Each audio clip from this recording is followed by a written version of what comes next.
Salut à tous, bienvenue sur la chaîne de GNR Garage. Bienvenue dans cette nouvelle vidéo. Petite intro comme ça, je suis dans mon jardin. Voilà, c'est tout nouveau, ce sera maintenant comme ça. Non, pas du tout. En vrai, je fais ça parce que j'ai pas fait d'intro à la vidéo que vous allez voir. Pour la simple et bonne raison que je l'ai tournée il y a plusieurs mois. J'ai pas perdu les rushs, c'est juste que je pensais la finir assez rapidement. Et donc j'allais faire une présentation de vidéo directement dans les rushs que j'ai filmés il y a plusieurs mois. Sauf que, en fait, j'ai une panne qui dure depuis plusieurs mois que je n'arrive pas à résoudre. Ou du moins que je n'arrivais pas à résoudre et qui est en cours de résolution. Voilou. Je vous laisse avec la suite de la vidéo. Bon visionnage.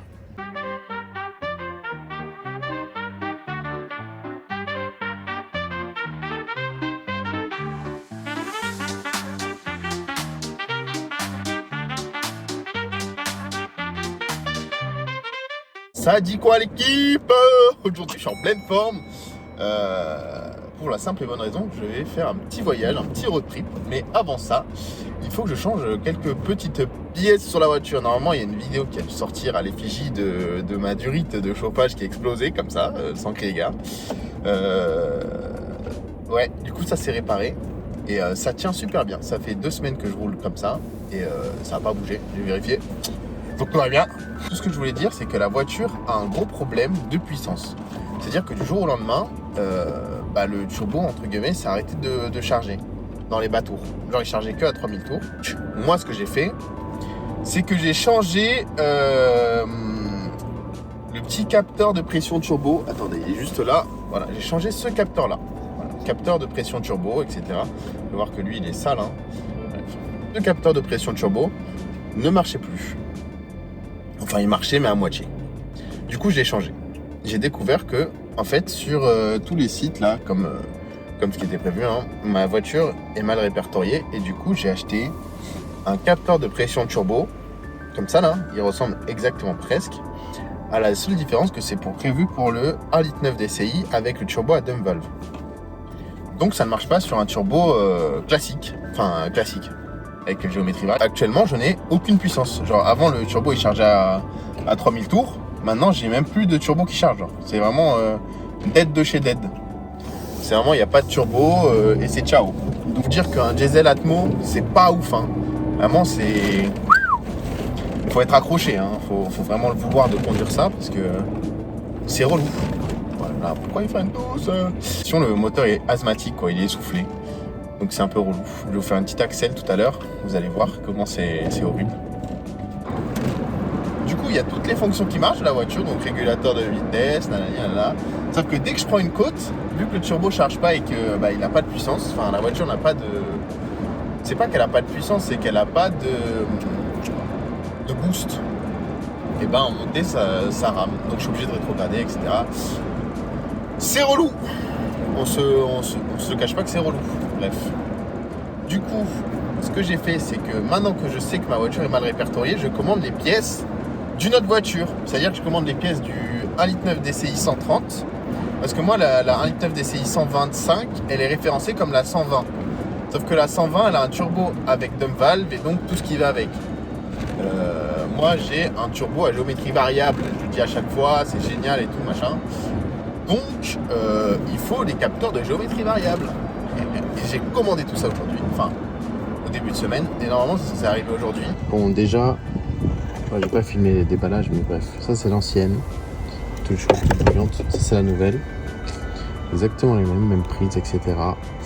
Je vais les installer. J'ai installé 2 nouvelles pièces, donc le capteur là et la valve ici. Celui-là, je le changerai plus tard parce qu'il est plus long à changer. J'ai pas, il me faudrait que j'ai 15 minutes pour démonter toute la boîte à air et tout. Là, j'ai juste 2-3 minutes, donc je vais juste démonter ça là. Donc on peut voir, hein, c'est les mêmes. Donc voilà. Tac, ici. À part qu'elle est cerclée de métal. Je sais pas ce que ça change. Voilà. Donc là, je connecte les 2 fils, je connecte la prise et c'est terminé. Et celui-là, pareil. Ouais, il tient avec un Colson. Parce que ceux qui se souviennent dans la vidéo avec Néo, il a cassé la vis dedans. Il est encore dedans. Du coup, je mets un Colson. Voilà.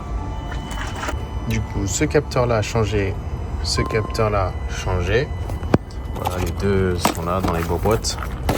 Tac, on essaiera tout à l'heure sur la route, voir ce que ça donne.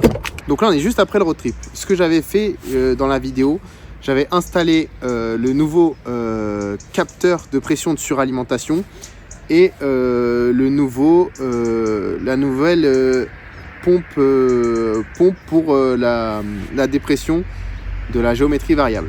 Sauf que bien sûr, ça n'a rien changé, strictement rien changé à la voiture, donc je vais m'apprêter à changer le débitmètre d'air, voilà, parce que à mon avis il doit être HS et on le verra qu'il est HS rouillé. Donc là on se retrouve pour le changement du dernier capteur, celui-ci. Il n'y a rien dessus, c'est un no-name, donc à mon avis ça doit être lui qui pose des problèmes, parce que tous les autres capteurs c'était Bosch, là c'était un truc Bosch, etc. Là c'est un no-name, donc ça peut être lui qui pose problème. Voici le capteur fameux Siemens no-name à skip. Bon, en fait, c'est pas un no-name, c'est en origine du coup. Mais je sais pas s'il marche bien. En tout cas, aucune idée, parce que du coup, là j'ai changé les deux sondes en question. Tac, je vais mettre celui-là. Tech Alliance. Voilà. Déjà, une des différences par rapport à l'autre, c'est qu'il n'est pas du tout oxydé au niveau de cette électrode-là. Cette électrode-là est moins oxydée que celle qui se trouve ici, là. On peut voir ici, c'est un peu rouillé, etc. Donc, à mon avis, s'il faut cette électrode qui est rouillée, envoie une mauvaise information. Et donc, ça doit pas marcher à cause de ça. Enfin bref, on verra. Je vais installer. Voilà. Déjà, bonne nouvelle, elle démarre. Toujours avec le problème de clé, donc je pouvais pas filmer le démarrage, mais en tout cas elle a démarré avec le nouveau capteur. Bon, il y a encore anti-pollution à contrôler, injection à contrôler, mais ça c'est normal parce que elle s'est pas initialisée. Voilà, donc ça c'est pas grave. Je vais aller rouler, voir ce que ça donne. Je vais écouter un peu de bruit.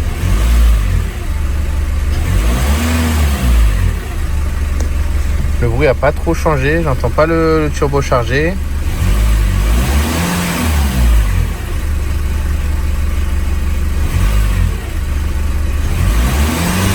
Les amis, je peux vous dire une chose, c'est que j'ai accéléré. Déjà j'ai entendu le turbo, mais là genre l'accélération elle est incroyable.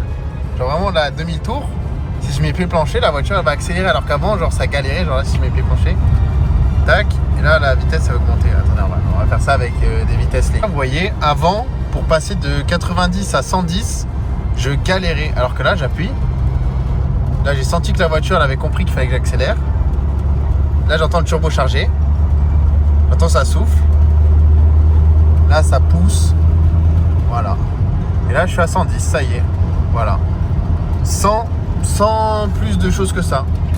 Et en fait, je le sens surtout dans les bas rapports, parce qu'en fait, en haut, dans les tours, c'était déjà bien. Enfin, une fois que j'étais à 130 en 6ème, ça allait. Mais là, je peux réaccélérer tranquille. Et surtout, je peux réaccélérer depuis 2000 tours. Par exemple, là, je vais accélérer. Tant qu'il envoie la gestion au calculateur, bam, ça réaccélère. Et dès que je coupe, ça fait pfiou. Et on est en dessous des 3000 tours. Avant, ça chargeait à partir de 3000 tours. Vraiment, je suis choqué. Je vais vous faire un départ arrêté, vous allez voir. Vous allez voir la dinguerie. Vous allez voir la dinguerie comment c'est. Départ arrêté que je n'ai tout simplement pas fait pour la simple et bonne raison que au final, le résultat n'était pas très satisfaisant. Ok, il y avait un peu plus de puissance. Ok, c'était cool, mais c'était pas transcendant non plus. Genre, ça a accéléré, mais c'était pas encore réparé en fait. Le problème était toujours présent. C'est-à-dire que la voiture, elle a du mal à bas tour, à bas régime. Donc, c'est-à-dire que la géométrie variable ne fait pas son rôle à bas régime. Et on va le savoir pourquoi très bientôt. Enfin, moi, je le sais déjà. Mais je vous laisse la suite de la vidéo pour vous l'expliquer. Là, on va tout de suite passer sur la réparation de mon Eman parce qu'il est tombé en panne. Je pense que vous avez vu tous la vidéo du road trip. Donc le Eman est tombé en panne. Donc là, je vais le réparer. Voilà. Bon, du coup, la team, on se retrouve à la maison. Ici, on a le lecteur de cartes. Ici, on a le fameux colis dans lequel il y a l'impression 3D pour réparer la pièce. Ici, on a le gâteau. Et voilà, on va commencer par le démontage. Donc là, si jamais on voit la carte, donc ça c'est le bouton qui valide le contact. Et ça c'est le contact. En gros, quand vous mettez la carte dans la voiture, il y a 2 tétons. Il y en avait un là et un ici. Là, vous voyez, quand la carte elle arrive, elle fait basculer ça. Tac, ça la bloque. Et ce truc-là, là, le truc blanc. Donc ce truc blanc appuie sur le gros bouton là. Et normalement, ici, on a un bouton, enfin un morceau de plastique qui appuie sur ce bouton pour mettre le contact. Mais, du coup, ce bouton-là se casse. Et quand celui-là se casse, celui-ci ne fonctionne plus parce que plus rien n'appuie en fait, plus rien n'est en contact. Donc, ce qu'il faut faire, c'est de mettre ces morceaux de plastique à la place. Voilà, c'est installé. Et donc, là, normalement, ça appuie sur le bouton. Et ça aussi. Et donc, là, alors, je vais vous mettre au plus proche. Regarde. Ici, lorsque j'insère la carte, alors je sais, ça va être un plan assez bof. Lorsque j'insère la carte, regardez, tac, lui, on le voit monter. Et lui, pareil. Et du coup, les deux sont en contact. Et donc, ça fait que la carte marche bien. Ok. Donc ça, c'est installé. Pour monter, ça donne ça. Donc, on peut voir le bouton ici et le deuxième bouton, du coup, qu'on voit pas. Tac. Je descends la voiture pour tester. C'est parti. Ça y est, c'est branché. Maintenant, l'instant de vérité. Je vais juste le mettre à moitié, voir si le contact se fait. Genre juste, vous savez, comme ça. Voilà, donc là, il y a juste le contact. Donc tous les appareils se démarrent de la voiture. Et là, normalement, et voilà. Et là, tac, la clé est reconnue parfaitement dans son emplacement. Et là, je démarre. Tac, voilà. Hop là, on recommence, on reteste. Hop, cling, clong, brrr, voilà. Donc ça marche très bien. On enlève. Hop, nickel. Hier soir, je voulais absolument régler le problème et je l'ai empiré en fait. Hier soir, en voulant bien faire, je me suis dit, oh, je vais débrancher la vanne EGR et le boîtier papillon. Le turbo, il charge plus du tout. Enfin, le turbo, il charge dans les bas tours, alors qu'avant, il chargeait que dans les hauts tours. Là, donc là, je roule avec le turbo. Alors, j'accélère, je sens le coup de pied du turbo qui accélère. Sauf que c'est tout. Une fois que je dépasse les 2500 tours, la géométrie variable rentre pas en compte. Et donc, j'ai pas une continuité de puissance. Donc là, il faut que je réinitialise les défauts sur la voiture. Sauf que, regardez là, j'accélère. Et avant, à 3000 tours, j'avais le coup de boost. Alors que là, à 3000 tours, j'allais difficilement accélérer, quoi. J'ai plus de turbo en fait là. Plus du tout. Enfin si, en bas tour. Il y a un moment donné où j'avais carrément pas de turbo et c'était compliqué de rouler. Mais là j'ai du turbo. Là je passe la 4. Je sens que ça accélère quoi. Mais bon, ça m'énerve. Ouais, comme vous avez pu le voir, j'ai voulu à tout prix réparer les problèmes. Et je me suis dit que débrancher des capteurs, c'était la meilleure des idées. En fait pas du tout. Parce que ça m'a ramené plein de défauts. Donc là ça s'est arrangé. Parce qu'entre temps j'ai fait un coup de valise, j'ai tout réinitialisé, sauf que plusieurs défauts sont revenus. Dont un défaut très intéressant, vanne EGR HS. Je travaille à Renault une semaine sur 2 parce que je suis en alternance. Et à Renault j'ai mon maître d'apprentissage, enfin mon tuteur d'apprentissage qui s'appelle Terry. Vraiment un grand merci à lui parce qu'il est très chaud, il est très fort. Et franchement il m'apprend beaucoup de choses. Merci Terry pour toutes ces infos que tu me donnes chaque jour parce que c'est grâce à ça que je vais évoluer. Tout ça pour dire que un soir, comme ça, on a branché la valise sur ma voiture. Les défauts qui étaient présents, on va dire que c'était pas grave. Parce que je les connaissais déjà, vanne EGR, FAP absent, etc. Sauf que là, on est allé plus loin dans l'expertise parce qu'on a fait un vrai diagnostic de la voiture. Et donc, on est rentré dans les codes défauts. Et en fouillant un peu, on a remarqué que le code défaut du FAP, il n'avait aucune incidence sur le moteur. C'est-à-dire que il n'y avait pas d'état critique. En gros, quand le voyant anti-pollution FAP à contrôler, etc., il n'avait pas d'incidence. Alors que sur les nouvelles voitures, c'est devenu une priorité. C'est-à-dire que si vous enlevez le FAP, à part si vous faites une reprogrammation, la voiture sera bridée. Mais en tout cas, on a vu cette erreur-là. Et une deuxième erreur, on a eu vanne EGR et consigne vanne EGR. Ouais, donc pour en revenir au défaut de vanne EGR, la recopie. En gros, le défaut de Rocopie, quand on va dans les détails, il bride la voiture.